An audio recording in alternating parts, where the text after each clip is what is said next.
தனி ஒரு மனிதன் சீமான் 36 லட்சம் ஓட்டு.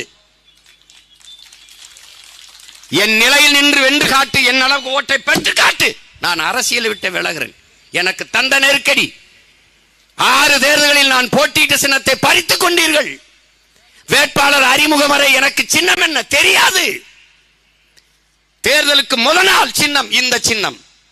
இது இந்த வாக்கு பெட்டியில் இருக்கிறதா? அது இல்லை, வேற சின்னம். இதே மைக்கு, வேற சின்னம், வேற வடிவத்தில்.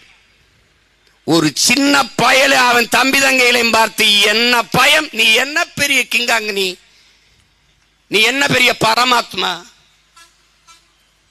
பாரத நாட்டையே ஆள்கிற பாரதிய ஜனதா ஏன் இந்த இடைத்தேர்தலை போட்டி போடல? ஏன் போடல? ஈரோடு கிழக்குல எங்க ஐயா எடப்பாடி பழனிசாமி முதுகுக்கு பின்னாடி நின்னீங்க. விக்கிரவாண்டி இடைத்தேர்தல் எங்க ஐயா அன்புமணி முதுகுக்கு பின்னாடி நிக்கிறீங்க. சிங்காதி சிங்க வா, நான் நேரில் நிக்கிறேன், நீ நில்லு வா. என்னை விட ஒத்த ஓட்டு ஒண்டி கொண்டி நின்று வாங்கி கேட்டு பார்த்துருவோம். இந்திய தேசியமா தமிழ் தேசியமா? இப்பவும் ஐயா ஸ்டாலினுக்கு சொல்றேன், திமுக நாம் தமிழர் ரெண்டே பேரு. சாராய கடை கல்லு கடை ரெண்டும் மோதுவோம், வா மோதுவோம். கூட்டணி நீட்டணி சீட்டணி எல்லாம் தள்ளிவிடு. ஸ்டாலின் சீமான், கருணாநிதி மகன் பிரபாகரன் மகன், நேருக்கு நேரம் மோதுவோம். DMK versus NTK. திராவிடமா தமிழ் தேசியமா? ஒழிக்கப்பட வேண்டிய தீயதே திராவிடம் தான் இந்த நாட்டில். திராவிடம் உறுதியாக நின்றால் ஏது இந்தியம்? ஏது? நீ முதுகில் சுமக்கவில்லை என்றால் அவனுக்கு இடமேது இங்கே?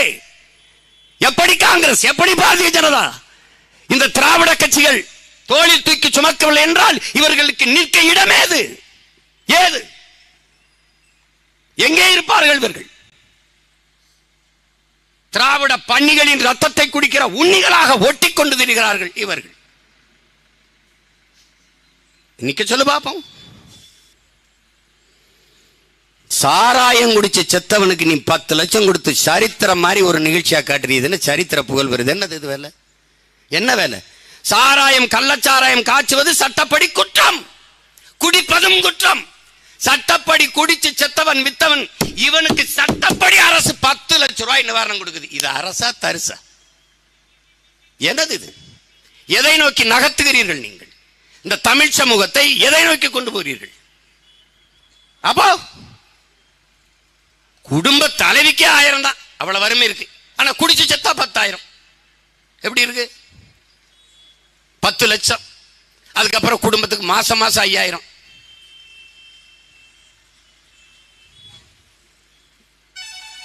அரசுக்கு தெரியாது. இதுல எங்க அண்ணன் கமலஹாசன் அதுக்கு நற்சான்றிதழ்.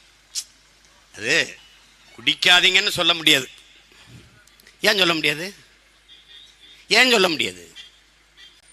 மறுபடியும் ஒரு தடவை தயவு செய்து கொரோனா வரணும்னு நான் வேண்டிக்கிறேன். வந்தா மூடிடுவாங்க. குடிக்காதீங்கன்னு சொல்ல முடியாது, அளவா குடிங்கன்னு சொல்லணும். யார் அளந்து ஊத்த போறது? யாரு? ஐயா ஸ்டாலினா, இல்லை எங்க அண்ணன் கமலஹாசனா, தம்பி உதயநிதியா? 2 ounce தாங்க. போங்க 2 ounce தான். இது எப்படி? போறவன்லாம் பதாக வச்சுட்டு படிச்சுட்டே அளவா குடிக்கணுமாம்டாடே. இந்த மாதிரி அறிவாளிகளை நீங்க எங்க கொண்டு சேர்ப்பீங்க? நாம போற்றிய மதிச்ச நேசிச்ச எங்க அண்ணங்கெல்லாம் இப்படி பேசுனா நாங்க எங்க போறது?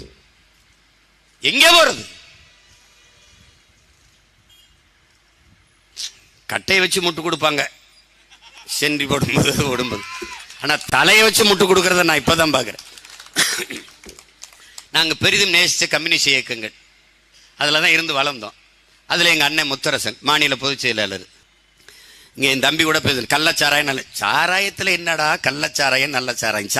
சாராயம் தான்டா. விஷத்துல என்னடா நல்ல விஷம் கெட்ட விஷம்? விஷம் தான்.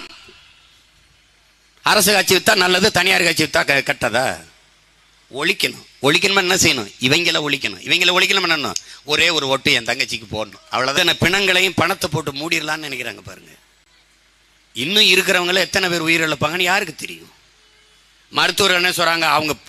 அவங்க உயிர் பிழைச்சிட்டு வீட்டுக்கு வந்தாலும் எப்படியும் 1 மாசத்துக்குள்ள இறந்துருவாங்க. அங்க இருந்தாலும் 10 லட்சம் கொடுப்பான், வீட்டில் வந்து இறந்தா என்ன நடக்கும்? ஒன்றும் இருக்காது.